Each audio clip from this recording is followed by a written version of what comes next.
vote of confidence is necessitated by the allegations of Senator Natasha Akpabio, isn't it?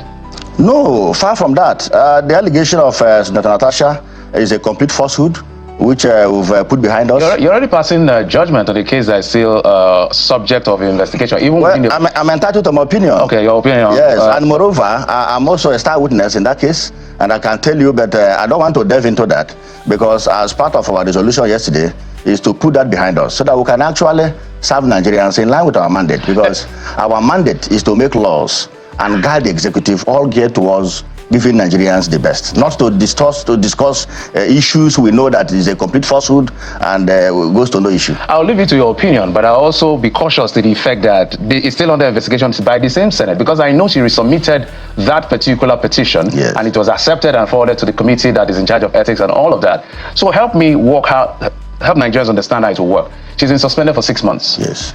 And then the committee is supposed to report back in 4 weeks. She's not supposed to appear at the premises of the National Assembly. So how are you going to effect that? How does it work? If she's invited by the committee, she has a right to appear. She's suspended from the ordinary businesses of the parliament.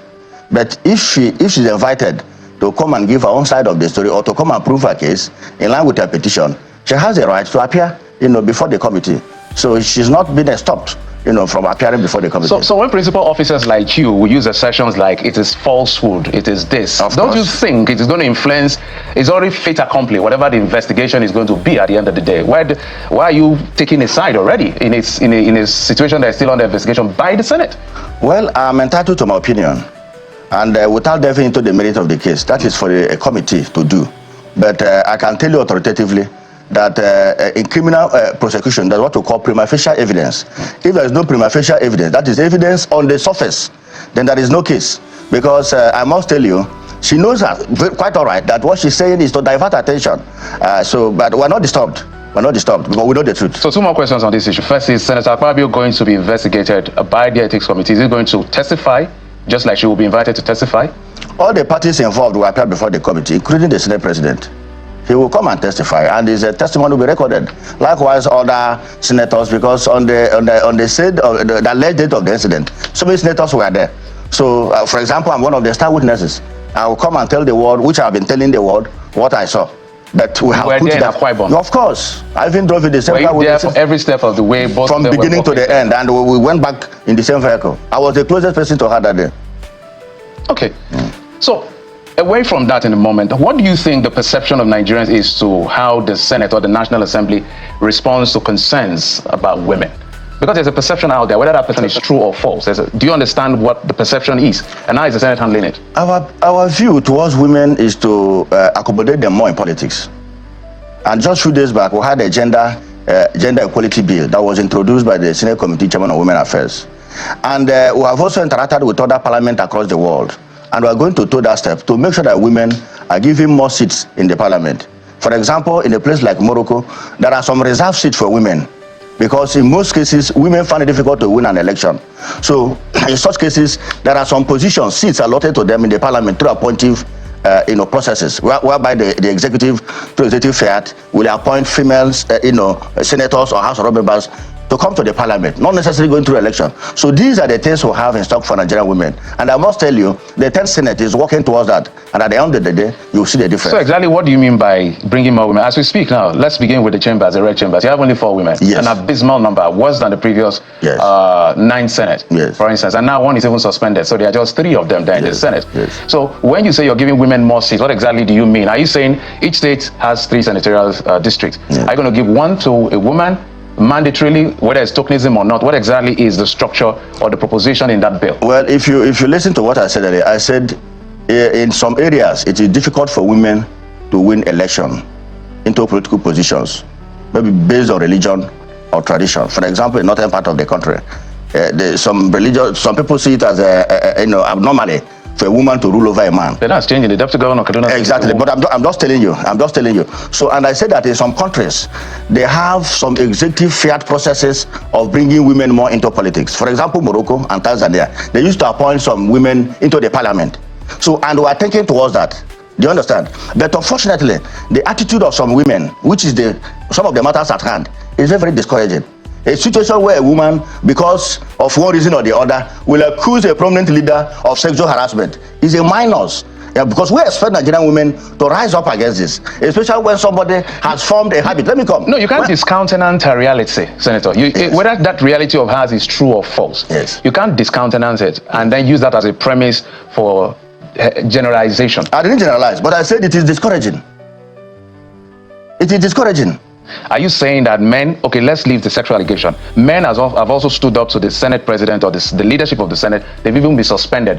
Have we ever said that the attitude of this man is discouraging men from coming into the Senate? No. That is the way women see when men make these arguments. I hope you understand. No, you can see that the ground for the suspensions are different.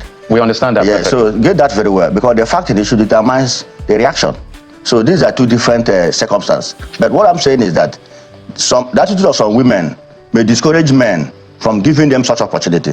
So it is therefore very important that any woman that finds herself in political corridor should live above board, so as to encourage men to give them more support. That is just the impression I'm trying to make. Not that we are going to generalize because one woman is accusing men of sexual harassment, that all other women are going to toe the same line. No, but I said it is quite unfortunate and discouraging, in ignorance of the fact that the accusation is a complete falsehood, and this is a person that is known for doing this as a business, a serial blackmailer, and the records are there. So I expect Nigerian women, yes. You're making a strong allegation. Very, very strong. This is not the first time. This is not the first time. Allegations you can't substantiate. No, I can't. I can tell you. So what is the allegation? One of your colleagues, Serena Omokri, was accused by the same woman, but as God will have it... I haven't worked with Omokri, by the way. Yes, as God will have it, this woman was in the US.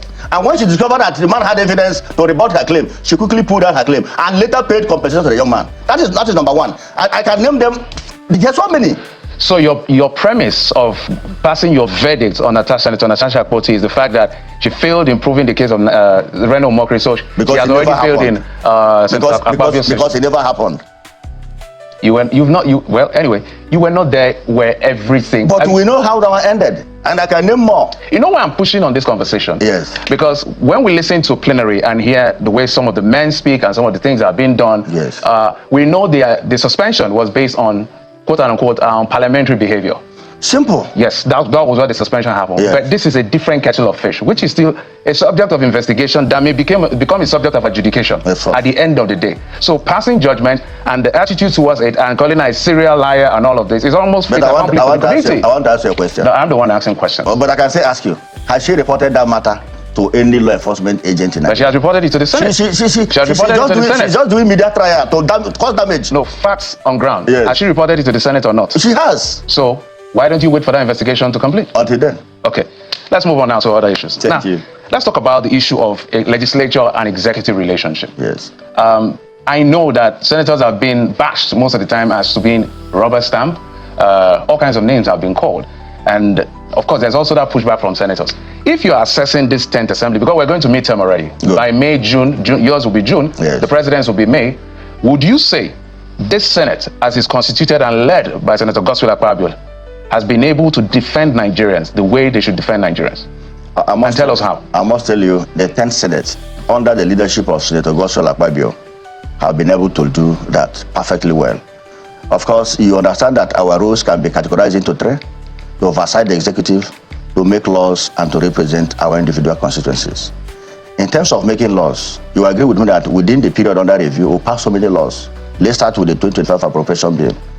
We had to scrutinize that presentation to make sure that it meets the demands of Nigerians. And if you look at it, the provision made for infrastructure development is more than what we have been saying before, because this is what we need at a time as a nation. And I must give it to the president. Some call us rubber stamp Senate. It is not so. If the executive is doing what we feel is good for the people, we are duty bound to support them and back them through the proper lawmaking process. And the president will have, as of today, I'm not saying this because I'm an APC senator, but when something is good, please appreciate it. We now have a president in the person of Bola Ahmed Tinubu who is taken outside the box, not somebody who is just sitting there as a president and everything goes. If you look at his economic policies and programs, you see somebody that wants us to shift from where we are to the next level, because we inherited a very bad economy. From the APC? Oh, I don't want to go to that. No, let's put the facts straight. From the APC? Not the APC, of course. PDP has been in power for 16 years. APC was in power for just for 8 years. Just for 8 years. Muhammadu Buhari, well, I mean, how much correction did he do to the PDP destruction? Let me come. Let me lay the background. Okay. Let me lay the background. If you look at the economic policies of President Tinubu, he started by removing fuel subsidy. And you agree with me that this has been an economic virus that is hampering our development as a nation. But he courageously removed that fuel subsidy. Yes, the price of fuel went very high, over 1,000 naira. But today, the price of fuel is going towards 800 to 700 naira. And we believe that it continue to go down. And this has given an opportunity for private refineries to come up, thereby introducing competition within subsidy. Yes, the price of fuel went very high, over 1,000 naira. So that have introduced competition in the industry, and that is what we want. Outside that, you can see what is coming up now with the tax bill reform, law. This tax reform bill will be a game changer because it will do two things significantly. One is going to shift the tax burden from the poor and place it on the bourgeoisie. Two, it is going to encourage competition, healthy competition within the federative states of the federation. Do you understand? So meaning that companies that earn less than 50 million annually will be exempted from paying tax. Our mothers that sell vegetable in the market will be exempted from paying tax. You as a civil servant that earns less than a million naira or whatever annually will be exempted from paying tax. You see, it's going to create a more enabling environment for business to thrive. This is what we want. And that is why, as a parliament, having seen that the policies and programs of the executive is for the people, we must support them. One of the promises the president made is that he has consistently maintained that, look, it's going to be difficult, it's going to be challenging. He's confessed. Good at the beginning. But the cushioning effect has not been sufficient enough. And it made it look, or some people even dare to allude to the fact that it wasn't well thought through, which is why we're where we are. Because this is like, we're not back to somewhere, we dug deep and we're trying to come out of the hole. Does the National Assembly see that to check the leadership of our country to say, these interventions that you put in place to help one way or the other, yes, to help support the vulnerable, how effective is it in your view? Well, it's very, very effective. You can see that the price of goods are automatically coming down, starting with food. Before now, prices, for example, 50 kg of rice was going for 95,000 naira, but today it's 72,000 naira. And that's coming down? It's coming down significantly. From where did it go? From 95,000 to 75,000. From where did it go to 95? I wouldn't know, but at least you should know. We had to start somewhere. When he came into power, and to where we are today. So you can see a significant shift towards things getting better. So his policies and programs are actually working. And if you're honest to yourself, if you're not partisan, you will give it to President Tinubu. It's interesting how better is now defined as something that was 25,000, for instance, yes, went to 90, 120,000, and in your books came to 75 is better. Help us explain what your definition of better is. Based on where you started. Okay. Based on where you started. When President Tinubu came to power, we buy rice at 95,000 naira per bag. But today, it's going for 72,000 to 75,000. Yes, it's coming down, and it will continue to come down. And moreover, let me remind you, like I've always said, there are some roles we expect government to play, and there are ones the citizens should play. Do you know why the price of goods were skyrocketing? Because our morale towards agriculture is less than 10%. Are you aware that because of these policies as well, a lot of businesses have closed down, they've gone out of business. It's difficult for some to even maintain, and some are being forced to diversify. Some are trying to just look for a level of buffer to support their businesses just to thrive. People are now rescaling. It's quite challenging. Electricity bill is very high. I'm sure you use band A because you're a big man, so I expect you to use band A. If you don't use band A, that should be an aberration. It's expensive. Yes. Now there are neighborhoods where you have a combination of big men and not too rich people, and they are paying band A. Things are actually really difficult. And sometimes when we speak to people in government, people in authority, and you continue to say things are getting better, it's almost infuriating to Nigerians. Don't you think so? Well, one thing you should not rule out is that inflation is part of the economic indices that is not created or caused by government. There are some internal factors that bring about inflation. But it's the duty of government, to work around all these indices and make life better, for citizens. Now, if you come to power supply, you agree with me that we have made a very significant improvement in terms of power supply. You agree with me? I may not have the data here, but that is the truth. So, government having done that, we believe that over time, all those things will take care of itself. But as to whether things are difficult, I agree with you. Things are difficult. But those difficulties were not created by the present government. It is something that came up over time. But with the policies and programs of President Tinubu, I must tell you, Nigeria is on the rise. Yeah. Even this massive, you carry this matter, you're serious for this matter, you carry the matter for it. The way you just pass judgment already of these sexual allegations, harassment, that the falsehood is a lie, there was nothing like that. The way you carry the matter, it be like say the evidence when you get past waiting, you don't use your mouth talk already. That first interview you granted on the right news, what I listened to you said, is like you have more evidence than what Natasha herself got. Do you understand? I think so, because the way you're serious about it, like, is falsehood, is a lie. You just pass judgment already. I know it's your personal opinion, but the way you pass this judgment already is like, anyways, I don't know. So you are the eyewitness. So at least anything you say, that is eyewitness. Anything I say, you cannot. Anything you and I say does not really than somebody who was there telling us. Even if he himself is lying, I think they will try listen to him first, and what he's saying, whether it tallies with what Natasha is actually saying or the evidence she got as well. And you don't tell me that on that day you were just with Natasha 247. You were with Natasha, you were with the Senate president. I don't think that one is possible. There must be some gap where you were not there. Something happened. Yes, both of you were inside the same vehicle. Somebody drove the vehicle. You guys were there. Walked down to the Senate house, his house over there. Came back to the same hotel. You guys lodged in the same hotel room. Blah blah blah. In fact, even if sometimes if you are playing okay, let me not even say anything here though. So we are watching. We want to see, and now the matter is taking another dimension with these fresh rumors where they come out now. I mean, I don't even want to put mouth for this matter again. With the flesh, this is where they come out. So implication, something is fishing. We are watching.